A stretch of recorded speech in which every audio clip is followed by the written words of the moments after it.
Indonesia sudah kita ajukan permohonan untuk penerbitan SKT di Kemendagri. Sudah ada nih, sudah keluar nih. Oh, ada SKT tak? Iya ada nih. Oh, Tapi iya. masih di pusat ini anunya. Jadi kemarin. Oh, pusatnya. Iya.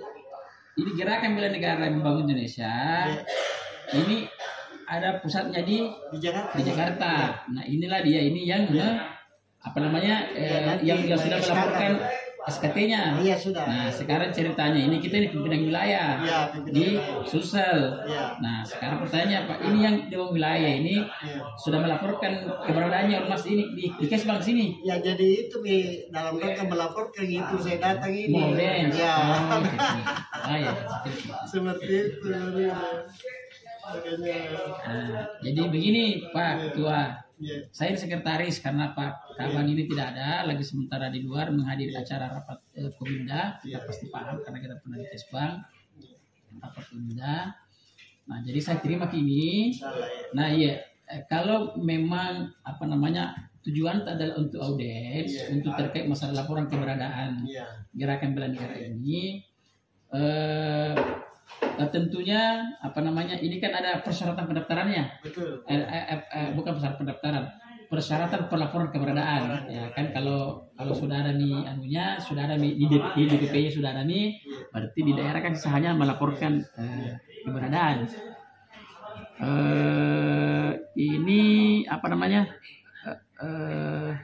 Nanti saya kasih anunya, apalagi namanya persyaratannya untuk laporan keberadaan itu nanti yang kita apa namanya kita penuhi dulu. Setelah itu nanti kita bisa bilang nanti Jadi saya kemarin ini kan sekjennya hadir di acara itu, ada itu acara kemarin yang lampirannya ini ya.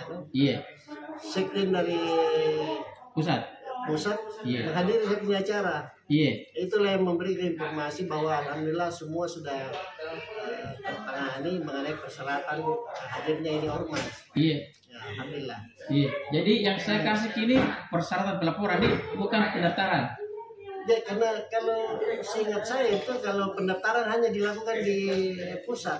Iya, maka tadi saya bilang sekarang mereka seperti itu karena kan DPP-nya sudah ada, sudah ada SKT-nya pusat. Nah, jadi kita hanya bisa melaporkan keberadaan. Iya, betul. Ya kan begitu ceritanya Pak, karena kan ya apa namanya ini mau ditahu ini bahwa kita apalagi sudah maksudnya ada cabangnya ceritanya di Gerakan Bela Negara Membangun Indonesia ini Sulsel. Jadi memang Permendagri itu Permendagri 57 itu memang mensyaratkan untuk melaporkan keberadaan di Kesbang provinsi. Tapi di Kalimantan Timur itu dalam hal pelaporan itu sekaligus kerjasama dengan Kesbangpol dalam rangka sosialisasi mengenai bela negara. Iya. Ya. Jadi ini juga kita harap ini dalam rangka pelantikan itu dirangkaikan dengan orientasi bela negara. Iya. Untuk tindak lanjut dari amanah undang-undang kan bahwa setiap orang wajib hukumnya dalam bela negara ini bisa disosialisasi. Iya, bisa. Iya. Mungkin nanti ada kita nanti undang semuanya ormas-ormas nanti bersilaturahmi dengan bukan bersilaturahmi kita bikin kegiatan nanti ada sebagai nanti memberikan pengarahan nanti ada Pak Gubernur mungkin ada Forkopimda lah seperti itu yang ada seperti itu tapi sampai tadi bahwa sudah melaporkan dari keberadaannya karena nanti yang kita undang itu adalah orang yang sudah maksudnya ormas kan begini Pak ormas sekarang di Sulsel ini Pak Ketua ini sekarang ini sekitar 500 ini sekarang iya. Jadi memang apalagi namanya jadi memang yang aktif melaporkan kan memang itu kan syarat ormas itu kan kalau setelah berbadan hukum, setelah ber-SKT, setelah keberadaan itu kan ada juga kewajiban sebenarnya itu di setiap tahun itu melaporkan aktivitasnya, melaporkan kegiatannya salah satu itu seperti apa. Jadi nanti itu teman-teman nanti yang undang itu yang aktif, yang sudah terdaftar di Kesbang yang sudah melaporkan keberadaannya di Kesbang, nah itu yang kita undang nanti seperti itu. Saya punya pengalaman itu 5 tahun yang lalu. Memang termasuk di Kesbang itu ada anggaran dalam hal bela negara yang sering bisa diakses oleh teman-teman dari kabupaten. Jadi nanti ini mungkin yang paling kita butuhkan hanya misalnya dalam rangka, karena ini sudah pernah terjadi di Kalimantan Timur, untuk paling tidak sambil memenuhi persyaratan yang ada itu, kita sudah bisa melakukan pelantikan yang dihadiri oleh teman-teman dari kabupaten kota itu, termasuk organisasi yang ada di tingkat provinsi itu. Dan dalam pelantikan itu kami rencanakan sekaligus sosialisasi mengenai bela negara, ada orientasi bela negara. Ya, itu saja yang mungkin yang saya dulu Pak, waktu ini ruang pola itu sering saya gunakan, karena sangat familiar dengan proses itu. Jadi mungkin itu. Dan juga Pak, sebagai tindak lanjut dari pelaporan saya ini, saya mau juga mungkin dapat diberikan rekomendasi ini setelah berjalan proses, karena kita mau seminar internasional mengenai budaya dan lingkungan hidup. Nah, kenapa ada kaitannya dengan gerakan bela negara membangun Indonesia ini, budaya dengan lingkungan hidup itu, saya kira itu termasuk persoalan yang perlu dibicarakan bersama. Dan dari hasil penelitian kami Pak, di kegiatan kemasyarakatan selama ini, ternyata Sulawesi itu mempunyai peranan yang sangat besar dalam rangka Islamisasi di Asia Tenggara. Ya, jadi dan tokohnya itu Syekh Yusuf. Nah, Syekh Yusuf ini kaitannya dengan budaya, dengan lingkungan hidup sangat erat kaitannya. Ini kita mau bikin seminar internasional dalam rangka mendapatkan format yang terkait dengan bagaimana pelestarian dari rekam jejak leluhur. Ya itu. Bisa. Ya. Jadi banyak ini kegiatan. Silakan saja Pak, kalau mau bikin kegiatan ya. Nah, tidak ada masalah. Karena kalau untuk rekomendasi kegiatan itu sekarang itu kalau di Pemprov ini sudah di PTSP kan. Jadi nanti kita untuk rekomendasi nanti bisa bermohon di PTSP. PTSP. Kalau di Kesbang sekarang kan sekarang ini kan yang dia apalagi namanya, kalau untuk ormas ini tadi pelaporan keberadaan dengan pendaftaran yang ber-SKT ya. Polisi teman-teman di Pemprov itu di Kesbang itu yang memverifikasi. Setelah memverifikasi nanti kita kirim ke pusat, nanti pusat yang terbitkan namanya SKT-nya. Termasuk kami mohonkan support mengenai orientasi bela negara itu Pak. Saya tahu persis Kesbang itu yang dari sektornya itu. Saya dulu Pak Munir itu Pak. Masih ada ini. Masih ada Pak Munir. Saya lihat ada di ormasnya, kader bela negara itu yang ormasnya. Itu saya kasih masuk dulu itu. Pak Munir itu di sini. Karena memang sudah lama dia ini Pak Munir di Kesbang dia ini. Jadi dia itu setiap ada kegiatan itu belum terjadi, saya sudah dapat infonya. Saya memang ada itu Pak, sekarang ini saya itu ketika saya berbicara sama teman-teman ormas, memang yang kami dorong itu ormas adalah kemandirian ormas itu sendiri. Karena kenapa? Saya paham itu bahwa namanya ormas itu kan artinya lembaga swadaya yang dibentuk itu berdasarkan tujuan bersama antara kelompok masyarakat seperti itu. Nah, memang yang menjadi tantangan itu adalah yang namanya organisasi itu pendanaannya, pendanaannya. Dan saya yakini bahwa tidak semua ormas itu yang ada iuran anggota. Tidak jalan. Jadi memang ormas ini kan lembaga ini kan dia harus punya kemandirian terkait masalah finansial, karena kalau hanya mengandalkan dari pemerintah juga kan sekarang kan terbatas. Nah, sehingga kita yang kita dorong itu ormas itu dia punya kemandirian dalam artian dia misalnya bisa berusaha ada usahanya. Usaha apa itu dibikin ya seperti apa? Contoh misalnya kalau misalnya ini kayak misalnya gerakan bela negara, dia mungkin bisa bikin bentuk kayak pelatihan terkait dasar bela negara. Siapa itu pesertanya ya mungkin dari anak-anak SMA, mahasiswa baru, seperti itu. Termasuk ini kita mau sampaikan Pak bahwa dalam kerjasama ke depan termasuk pegawai baru itu. Jadi pegawai baru kita kasih pemahaman terhadap yang dimaksud bela negara karena ini amanah undang-undang ini. Dan dia mau berperan termasuk calon legislatif. Jadi harus ada sertifikatnya dia pegang baru bisa dicalonkan oleh parpolnya. Kalau mau bela negara ini betul-betul menjalankan sesuai dengan apa yang dia mereka. Karena 2 pasal Pak di dalam Undang-Undang 45 itu mengenai bela negara. Yang semua mewajibkan. Setiap warga negara itu kan. Setiap warga negara wajib dalam bela negara. Tapi ini syarat pendaftaran ini laporan keberadaan.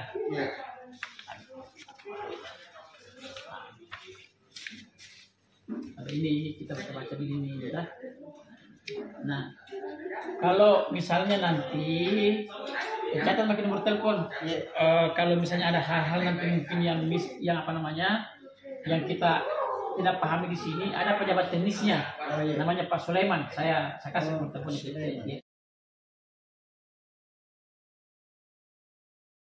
Jadi konsepnya ini pohon itu di mana-mana, tapi ada kita punya inventarisasi di sini bahwa diendalikan pohon ini letakkan di sana. Sudah segini jadi pendataannya di sini. Tapi ada kita punya semacam ini yang hektar di sini. Itu ruang pamer. Ruang pamer. Iya. Nah, sudah belum dikelola. Sementara ini persiapan. Jadi kemarin kita berkemah di sana. Di lokasi itu di belakangnya Fakultas Teknik Unmas. Mungkin anda juga tahu apa namanya? Kan ada berapa sekitar berapa ratus dia dari TWA sama HPT sedikit yang jadi Tahura itu di lupa saya Gantarang Pak, daerah Gantarang. Iya, kalau yang di sana. Nah, aksesnya bagus ya. Iya. Aksesnya bagus, sudah ada pondoknya malah. Iya. Kalau di sana itu di lagi. Iya. Di maksud saya. Dan jauh dari Triapi apa nih? Sebelum Pak. Sebelum Kota Malino. Sebelum Kota Malino. Belok kiri masuk Pak. Yang Sungai Bulan itu Pak.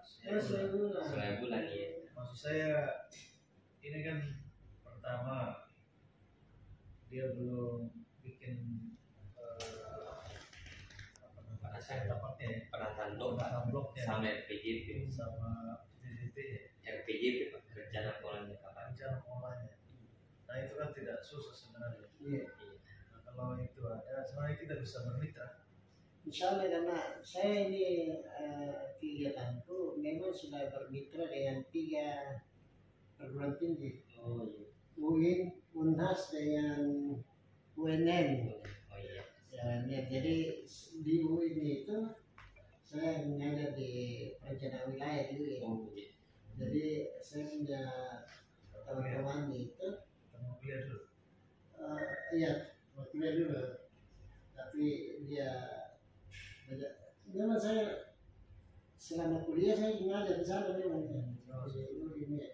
Dan saya membuka itu Fakultas Sains Teknologi dulu di UIN. Mantap ya. Jadi alhamdulillah itu yang bantu saya dari segi perencanaan. Itu untuk rencana tapaknya itu. Kebetulan Pak yang dari Goa ini mereka kan 2 orang ibu yang ke Bogor ini Pak. Selama 6 hari mereka menyusun itu RPJP sama penataan bloknya. Oh yang ini? Yang Tahura Goa Pak. Tahura Goa. Iya. Oh ya biar Pak. Nah biar dia susun dulu. Iya. Kalau sudah itu kita bisa bermitra. Misalnya Tinggal berkomunikasi. kalau di gua itu di gua hidup yang mau saya betul itu urusan gua hidup hanya ibu RT itu saya tahu. Iya, Ibu Ibu RT ya? sama Pak Rido.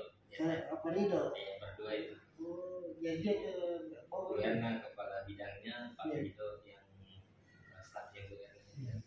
Saya punya staff dulu itu. Iya. Kalau Pak Rido itu orang baru. Iya, Baru. Jadi kita ini Musim sudah jadi kepala perpustakaan. jadi kita ini Balai Besar Konservasi Sumber Daya Alam sekaligus Korwil seluruh kementerian yang ada di Sulawesi Selatan. seluruh Ada 12 UPT. Jadi kalau mau iri segala macam nanti bisa kita Misalnya kalau saya punya pengalaman ya, jadi saya itu pernah juara 1 menanam di seluruh Indonesia. Saya dikasih sertifikat di Kementerian Masih Lingkungan Hidup dari hasil pemantauan satelit. Jadi seluruh Indonesia gua ternyata karena dulu saya kerjasama dengan Pak Andi Oli almarhum. Dia itu kepala Mapeni. Dan kebenarannya Pak Yusuf. Oh iya. Tahu. Kan dia yang itu. Ya, Yang besi itu. Besi. Besi. Saya sampai dia di Singapura berobat. Iya. Saya masih telepon-teleponan. Oh iya. Kebetulan saya punya bibit habis, saya telepon. Tadi saya punya bibit habis, dia bilang ada di rumah itu. Ambil semua pasang. Saya belum ambil itu bibit. 2 hari kemudian ada kawannya yang meninggal di Singapura. Saya tidak tahu ada di Singapura, Pak. Jadi Pak Dion itu dekat sekali dulu. Dan saya kepala lingkungan hidup. Saya juga membina pembibit. Di setiap kecamatan itu ada pembibit binaanku. Kita ada penelitian besar itu di Paraloi. Di kebakaran hutan ini. Iya, makanya itu masih Dulu sering ya dikasih. Iya. Tapi melalui notanya Pak Desa. Sebenarnya bisa langsung Pak. Bawa kalau KTP kita saja. ada organisasi kan. Sama Mustari nih. Mustari Iya, pembela apa namanya? beda negara. Nah, Mustari itu pengurus pusat malah dia. Iya. Oh iya. Dia aja saya Oh iya, kemarin itu Pak yang sempat di Jakarta itu. bela negara. Ya. Saya itu Lumayan jabatannya itu. kan ini bela negara, forum bela negara namanya itu. Saya dulu 5 tahun jadi ketuanya. Di mana Di Sulsel. Tapi ada sedikit masalah di kementerian itu. Akhirnya sekarang itu sudah ada 4 organisasi bela negara. Oh, sudah ada 4. Ya, yang saya sampai rata-rata pengurusnya jenderal itu. Iya, benar. Iya. Benar. Saya ini kebetulan ketua aku ini bekas direktur bela negara di Kementerian Pertahanan. Ya, itu Jenderal Firdaus namanya. Yang baru ini dilatih di Unhas itu Profesor Zainal, wakil rektornya pertahanan, Universitas Pertahanan. Universitas Pertahanan itu yang gantikan Profesor Setia dulu. Nah, karena ada sedikit kemelut di itu akhirnya dibentuk ini gerakan bela negara membangun Indonesia. Nah, ya alhamdulillah sudah lengkap di Kementerian Hukum dan HAM. Nah, setelah itu nanti akan rencana 4 organisasi bela negara ini mau disatukan, di strukturisasi ya. Karena menurut Pak dulu waktu Pak Prabowo di Kementerian Pertahanan itu memang sudah ada gagasan untuk menyatukan. Setelah dia ini dia kasih ide Kalau gerakan berada jari itu tambah ya, membangun Indonesia tuh. Sinergitasnya